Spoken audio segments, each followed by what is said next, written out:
Assalamualaikum warahmatullahi wabarakatuh.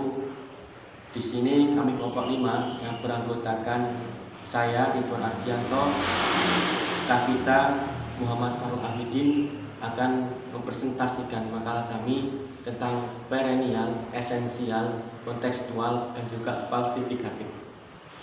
Di sini saya akan mengawali dengan pengertian perennial, esensial, kontekstual, dan juga falsifikatif, di mana sebuah aliran yang mengambil jalan tengah antara masa lampau dan juga kontekstualisasi serta uji dan mengembangkan wawasan yang berpedoman pada pendidikan Islam, yang dimana mengacu pada nilai-nilai atau norma atau aturan yang ada pada masa lampau, di mana bersifat kekal atau abadi. Di sini saya akan melanjutkan mengenai perennial, tentang pengertian perennialis. Perennialis ini diambil dari kata perennial yang artinya abadi, kekal atau selama-lamanya. Di mana perennial ini adalah kepercayaan yang berpedoman pada pendidikan Islam atau nilai-nilai atau norma pada masa lampau. Itu adalah pengertian dari perennial. Selanjutnya saya akan menjelaskan mengenai pengertian esensialis. Esensialis itu lebih pada mengambil nilai-nilai atau norma kebudayaan pada masa lampau.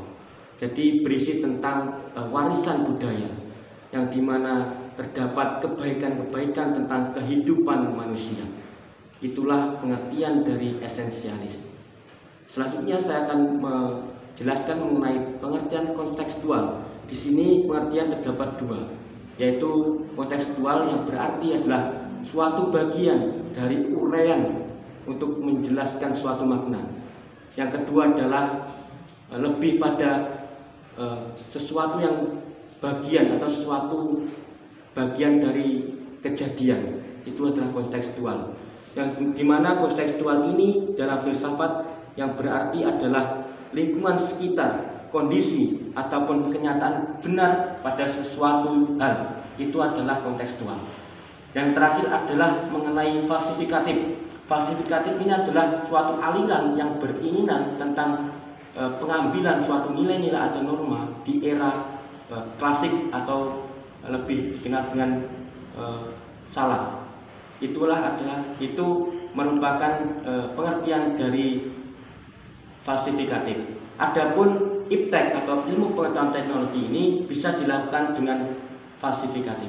Itu adalah pengertian-pengertian dari perennial, esensial, kontekstual, dan juga falsifikatif yang bisa saya sampaikan.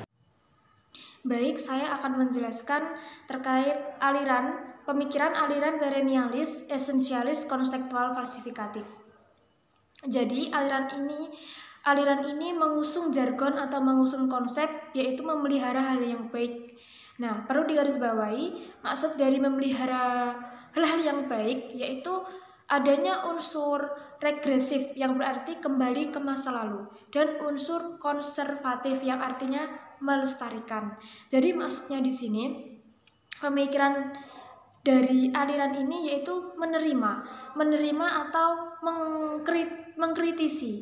mengkritisi terkait teori pemikiran dari aliran era madhabi dan salafi yang dijelaskan oleh kelompok 1 dan 2 kemarin. Jadi diterima antara pemikiran dari zaman mazhabi dan salafi itu enggak dari zaman, maksudnya pemikiran perennialis, esensialis, mazhabi dan salafi itu diterima dan kemudian difalsifikasi yaitu apakah relevan atau tidaknya pemikiran itu pada zaman sekarang. Nah, kemudian apabila relevan maka akan dikembangkan, dilestarikan pada era saat ini, seperti itu.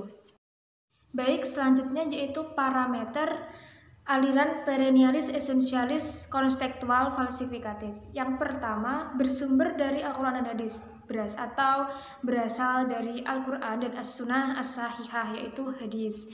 Yang kedua, regresif dan konservatif dengan melakukan kontekstualisasi dan uji falsifikasi. yaitu dengan menghargai dan menerima konsep pemikiran terdahulu klasik yang sudah mengakar dan mentradisi di masyarakat umat Islam, yang kemudian difalsifikasi apakah relevan atau tidaknya pada zaman kontemporer saat ini. Yang ketiga yaitu rekonstruksi yang kurang radikal. Maksudnya kurang radikal di sini yaitu menelaah kembali pemikiran pada zaman pemikiran pendidikan Islam terdahulu, tetapi walaupun tidak secara menyeluruh. Yang keempat, wawasan kependidikan Islam yang konsen. Maksudnya yang konsen di sini yang konsen terhadap kesinambungan pemikiran pendidikan Islam dan merespon tuntunan perkembangan iptek dan perubahan sosial yang ada. Kemudian ciri-ciri aliran perennialis, esensialis, konstekstual, falsifikatif. Yang pertama, menghargai pemikiran pendidikan Islam terdahulu atau pemikiran pendidikan Islam pada era Salafi dan Mazhabi. Yang kedua, mendudukkan pemikiran pendidikan Islam era Salaf dan pertengahan dalam konteks ruang dan zamannya untuk diverifikasi atau difalsifikasi. Yang ketiga, rekonstruksi pemikiran pendidikan Islam atau menelaah kembali pemikiran pendidikan Islam terdahulu yang dianggap kurang relevan dengan tuntutan dan kebutuhan era kontemporer. Bismillahirrahmanirrahim. Di sini saya Muhammad Holafiddin akan melanjutkan presentasi dari teman saya yaitu Mas Ridwan dan Mbak Sabita tentang aliran perennialis, esensialis, konseptual, dan falsifikatif. Di sini saya akan menjelaskan tentang penerapan atau implikasi dari aliran tersebut di dunia pendidikan, khususnya pendidikan Islam. Yang pertama itu tentang hakikat pendidikan. Pendidikan di sini ditujukan untuk memotivasi, mendorong, dan mengembangkan manusia agar lebih baik dengan nilai-nilai terpuji yang ada di dalamnya, baik dalam segi perkataan, perasaan maupun perbuatan. Yang selanjutnya itu tentang tujuan pendidikan itu sendiri. Tujuan di sini yaitu mengangkat kembali nilai-nilai yang ada dalam masa salaf soleh atau dalam masa pertengahan.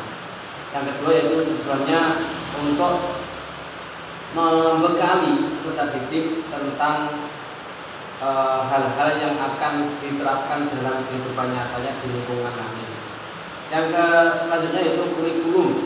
Kurikulum di sini yang pertama itu tentang doktrin agama yang tertuang dalam kitab-kitab terdahulu. Itu doktrin seperti doktrin ketuhanan itu harus tertuang dalam kurikulum ini.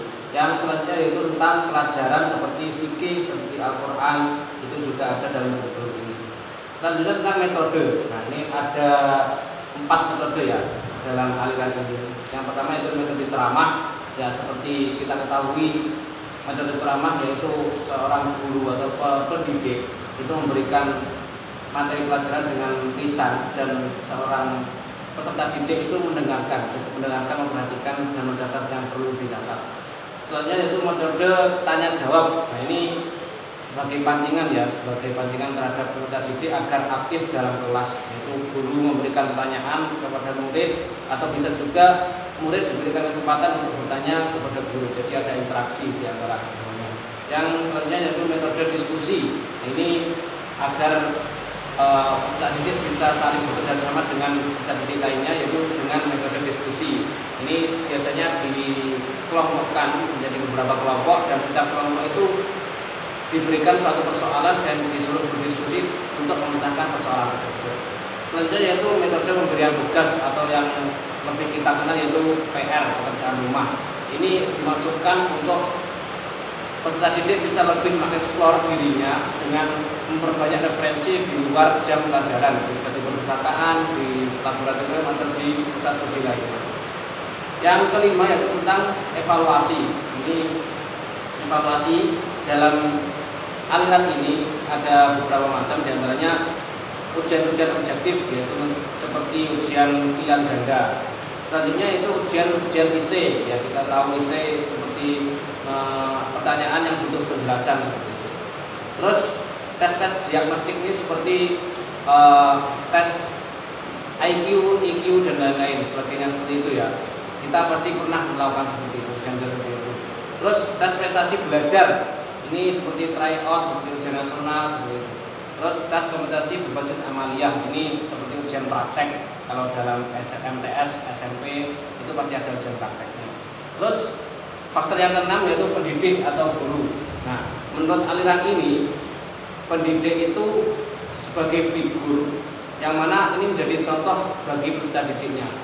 Dan pendidik pada aliran ini itu dianggap sebagai seseorang yang mempunyai kewenangan yang tinggi dan percaya akan kebenaran pada masa lalu. Selain itu, pendidik pada aliran ini harus bisa menjadi fasilitator dan bisa memimpin jalannya proses belajar mengajar. Yang terakhir yaitu tentang peserta didik. Peserta didik di sini adalah seorang yang mempunyai rasionalitas yang berusaha dibimbing, diarahkan, dan dikembangkan untuk bisa memecahkan persoalan yang ada di sekitarnya, seperti itu. Jadi itu adalah penjelasan dari penerapan atau implikasi dari aliran perennialis, esensialis, konseptual, dan falsifikatif. Mungkin hanya itu dari kelompok kami. Apabila dari penjelasan awal sampai akhir ada yang kurang jelas atau yang kurang berkenan, kami mohon maaf. Sekian, wassalamualaikum warahmatullahi wabarakatuh.